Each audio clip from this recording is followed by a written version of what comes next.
کچھ یہاں پہ بتانا پسند کریں گے ہمارے ناظرین کو کہ یہ جو ڈیلیگیشن آیا تھا اس میں بہت بڑا بزنس وقت تھا. لوگ یہ جاننا چاہتے ہیں $20 ارب کی سرمایہ کاری تو سعودی گورنمنٹ کر رہی ہے. یہ جو وقت تھا بزنس کمیونٹی کا, انہوں نے کوئی خاطر خواہ منصوبے وہاں پہ اناؤنس کیے, کوئی کامیابی ہوئی یا کوئی اس میں پیش رفت ہوئی؟ اتفاق سے جو اگلے دن دورے کے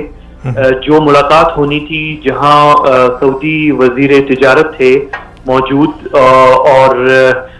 جن کا نام ہے ماجد القصیبی, اور وہ جو اپنے ساتھ سعودی وفد تاجروں کو لے کر آئے تھے, ان کے ساتھ جو پاکستانی تاجر ملنے آئے تھے, اتفاق سے مجھے صبح کے وقت ملاقات کا موقع ملا وزیر تجارت سے, اور ان سے بھی تھوڑی سی بات ہوئی, اور اس کے بعد میں جو ہے میں نے کچھ سعودی جو تاجر آئے ہوئے تھے ان سے بھی, اور جو پاکستانی تاجر آئے ہوئے تھے ان سے بھی بات ہوئی. اور میں آپ کو بتاؤں کہ یہ بڑا زبردست موقع تھا. اس کی وجہ یہ ہے کہ منصوبہ پہلے میٹنگ میں تو شاید نہیں, لیکن وہاں پہ ٹیبلز ہال, بہت بڑا ہال تھا اسلام آباد کے ایک بہت بڑے ہوٹل میں, اور وہاں پہ چھوٹی چھوٹی درجنوں ٹیبلز لگائی گئی تھیں, اور جہاں پہ سعودی تاجر اور ان کے مد مقابل پاکستانی تاجر جو ایک ہی انڈسٹری کے ہیں, جو سیم انڈسٹری کے لوگ ہیں. تو آپ سوچیں کہ جدہ سے, تہران سے, ریاض سے, مدینہ منورہ سے اور سعودی عرب کے دوسرے شہروں سے جو تاجر آئے ہوئے تھے, ہر تاجر اپنی فیلڈ اور انڈسٹری کا جو مد مقابل ہے پاکستانی, وہ کراچی سے, لاہور سے, پشاور سے, کوئٹہ سے, مظفر آباد سے, پاکستان کے مختلف شہروں سے آئے ہوئے تھے. اور وہ بیٹھ کے انہوں نے ایک دوسرے, ایک تو انٹروڈکشن ہوئی ہے, تعارف ہوا ہے, پھر وہ باقاعدہ بات ہوئی ہے کہ آگے اس کو کیسے لے کے جا سکتا ہے. تو پہلا کام یہ ہوا ہے اس وقت کہ پہلی دفعہ سعودی حکومت نے اور پاکستانی حکومت نے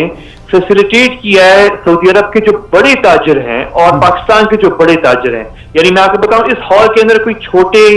تاجر نہیں تھے, یہ بہت بڑے پیمانے کے اعلیٰ لیول کے جو یعنی یہ جو میٹنگ تھی اور پاکستانی, یہ جو میٹنگ تھی دونوں جو تاجر تھے پاکستانی اور سعودی عربیہ کے جو تاجر تھے, ان کا ایک انٹریکشن تھا اور آپس میں کچھ ان کی بات چیت ہوئی, اور امید کی جا سکتی ہے مستقبل میں کہ انشاءاللہ اس سے بہتر نتائج نکلیں گے. 100%. آپ حیران ہوں گے یہ سن کے کہ میں ایک تاجر پاکستانی سے ملا جو کہہ رہے تھے کہ میں یہاں پہ آیا ہوں اس لیے نہیں کہ میں کوئی سعودی تاجر سے یہ کہنا چاہ رہا ہوں کہ وہ پیسہ پاکستان میں لگائے, میں اس لیے آیا ہوں کہ میں اپنا پیسہ سعودیہ میں لگانا چاہ رہا ہوں, اور میرا تو بزنس پاکستان میں ہے ہی یہاں پہ بہت بڑا پاکستان میں, لیکن سعودی عرب کیونکہ اپرچونیٹیز سعودیہ میں بھی کھل رہی ہیں, تو سعودیہ میں ہم جو ہے وہ سرمایہ کاری کرنے جا رہے ہیں. تو ہم نے پاکستان میں بہت بڑی سرمایہ, تو آپ سوچیں کہ اتنی بڑی انٹریکشن ہو رہی ہے کہ پاکستانی تاجر جو ہے سعودی عرب میں بھی انویسٹ کرنا چاہ رہے ہیں سرمایہ کاری, اور سعودی پاکستان میں کرنا چاہ رہے ہیں.